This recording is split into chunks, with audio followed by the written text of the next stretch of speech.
সিরাজগঞ্জ সদর উপজেলার ২ নং বাগবাটি ইউনিয়ন পরিষদে বিজিএফের চাল বিতরণে ব্যাপক অনিয়ম ও দুর্নীতির অভিযোগ উঠেছে। এই ঘটনায় ক্ষুব্ধ সাধারণ জনগণ ইউনিয়ন পরিষদের প্রশাসক, সচিব ও কয়েকজন সদস্যকে কিছু সময়ের জন্য অবরুদ্ধ করে রাখেন। অভিযোগ উঠেছে বাগবাটি ইউনিয়ন পরিষদের প্রশাসক মোহাম্মদ আতিকুর রহমান তালুকদার, ইউনিয়ন পরিষদের সচিব মোহাম্মদ মাসুদ রানা এবং স্থানীয় ইউপি সদস্যের বিরুদ্ধে।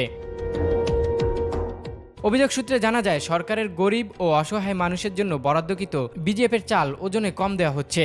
এছাড়াও কিছু চাল সরকারি কার্ড ডিলারদের কাছে অবৈধভাবে বিক্রি করার অভিযোগ রয়েছে। সূত্রমতে ইউনিয়নের মোট ৪,১১৬টি বিজিএফ কার্ড থাকলেও এর মধ্যে ১০৯টি কার্ড ডিলারের কাছে অবৈধভাবে বিক্রি করা হয়েছে বলে অভিযোগ উঠেছে। এতে প্রকৃত সুবিধাভোগীরা চাল না পেয়ে বঞ্চিত হচ্ছেন এবং এলাকার সাধারণ মানুষের মধ্যে তীব্র ক্ষোভের সৃষ্টি হয়েছে। চাল না পেয়ে এক পর্যায়ে ক্ষুব্ধ জনতা ইউনিয়ন পরিষদের কার্যালয়ে গিয়ে প্রশাসক, সচিব ও কয়েকজন মেম্বারকে অবরুদ্ধ করে রাখেন। পরে বিষয়টি জানাজানি হলে সিরাজগঞ্জের সদর উপজেলার নির্বাহী কর্মকর্তা মোহাম্মদ মামুন খান ঘটনাস্থলে এসে পরিস্থিতি নিয়ন্ত্রণে আনেন এবং অবরুদ্ধদের উদ্ধার করেন। এ সময় তিনি ঘটনার তদন্তে ৩ সদস্য বিশিষ্ট একটি কমিটি গঠন করেন। বরাদ্দ ছিল আমাদের জনসংখ্যা এবং ভিত্তিতে, তো সেক্ষেত্রে অলরেডি ৪,১০৬টি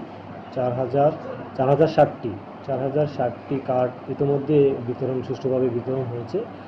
বাট এরপরে 107টি কার্ড 109টি কার্ডের যে বিষয়ে যে অভিযোগটা আসছে, এটা আমি সরেজমিনে তদন্ত করার জন্য এখানে একটা কমিটি করে দিচ্ছি। পাশাপাশি যারা কার্ডধারী বাইরে আছেন, চাল পান নাই এরকম, তাদেরকে অতি দ্রুত এবং আজকেই তাদেরকে চাল বিতরণের ব্যবস্থা নিশ্চিত করার জন্য অনুরোধ করছি। আমার এখানে যে উপজেলা প্রকল্প বাস্তবায়ন কর্মকর্তা, তার টিম এবং ইউনিয়ন পরিষদের সদস্য, প্রশাসক, ট্যাগ অফিসার সবাই থাকবেন, মানে প্রত্যেকেই চাল পাবেন, এটা আমি নিশ্চিত করছি।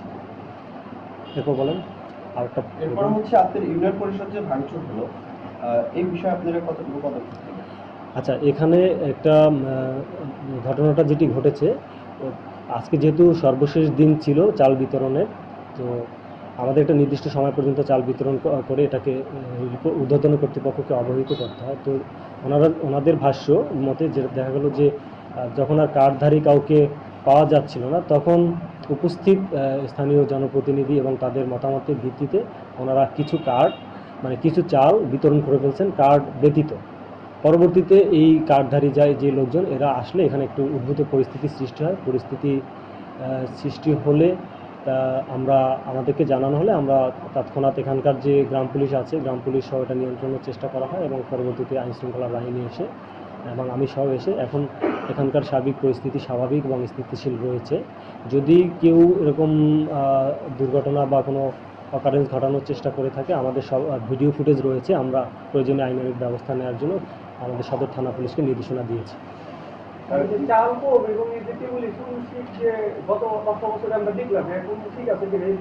আচ্ছা, এই বিষয়ে যে অভিযোগটা উঠে এসেছে, আমার বর্তমান সরকারের যে নীতিমালা বা সর্বশেষ গাইডলাইন অনুযায়ী এখানে ইউনিয়ন পর্যায়ে ভিজিএফ বিতরণ কমিটির জন্য একটা কমিটি করে দেওয়া আছে।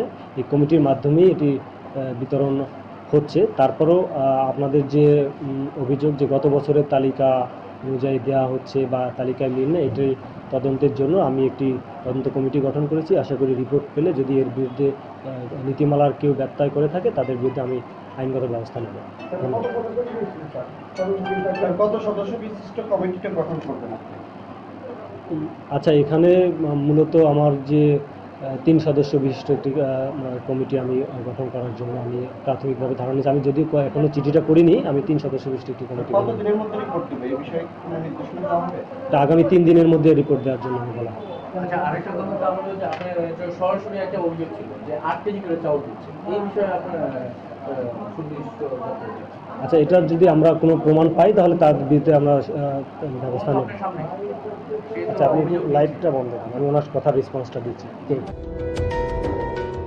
উপজেলা প্রশাসনের পক্ষ থেকে জানানো হয়েছে, তদন্তে অভিযোগের সত্যতা পাওয়া গেছে, সংশ্লিষ্টদের বিরুদ্ধে প্রয়োজনীয় আইনগত ব্যবস্থা গ্রহণ করা হবে।